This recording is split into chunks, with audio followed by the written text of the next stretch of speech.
બધાય મજૂર માણસ છે, મહેનત માણસ છે, કોઈ ભાઈ નોકરીયાત માણસ એમાં કોઈ નથી. બરોબર. સમગ્ર જગ વિખ્યાત એના પથ્થરોના કારણે છે, પણ આ વિસ્તારના આ પંથકમાં ખનિજ સંપદા ધરાવતી કુદરતી સંપદા ખોદીને ખાઈ જનારા માફિયાઓ બેફામ બન્યા હોય તેમ આ વિસ્તારની અંદર લીઝ હોય એ કરતાં 8 ગણી જગ્યાઓની અંદર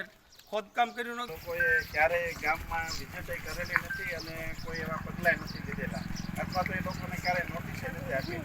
અને એના પરિણામે અત્યારે આ લોકો છે ને માત્ર સાંડ ઘોડે બેફામ બની અને ઓવરલોડિંગ વાહન અને આ રીતના બધું નુકસાનકારક અને ડમરી પણ એટલી ચડે છે. લાઠી તાલુકાના મેથડી ગામે જે ગામ લોકોની રજૂઆત છે કે ડમ્પરના કારણે અને બાજુમાં જે ખનીજના બ્લોક્સ આવેલા છે એમાં જે કામગીરી થાય છે એના કારણે એમના ઘરમાં ધૂળના પ્રદૂષણનો પ્રશ્ન રહે છે અને બીજું કે ડમ્પરના કારણે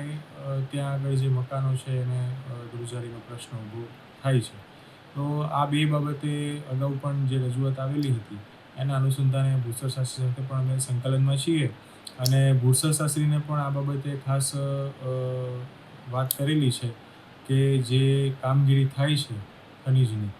ત્યાં આગળ જે કાયદેસરના બ્લોક ફાળવેલા છે એની કામગીરીમાં પ્રદૂષણને લગતો પ્રશ્ન છે એનો નિકાલ આવે, એનું સોલ્યુશન આવે અને બને એટલું ધૂળનું પ્રદૂષણ ઓછું થાય એ પ્રમાણે કામગીરી કરે એ પ્રમાણે ખાસ સૂચના આપેલી છે. અને જે ડમ્પર ચાલે છે એ ડમ્પરના કારણે જે ઘરમાં ધ્રુજારી આવે છે આ મુદ્દે પણ ત્યાં આગળ ખાસ સૂચના આપેલી છે કે તમારા જે ડ્રાઈવર્સ છે વગેરે એમને સમજૂત કરવામાં આવે કે જેથી ગામ લોકોનો પ્રશ્ન છે એનું સોલ્યુશન આવી શકે. તો આ બંને બાબતો માટે અમે ભૂસ્તર શાસ્ત્રી સાથે પણ સંકલન કરેલું છે અને એમને પણ સૂચના આપેલી છે. જરૂર જણાય એમને ફરીવાર આ બાબતે સુનિશ્ચિત કરવામાં આવશે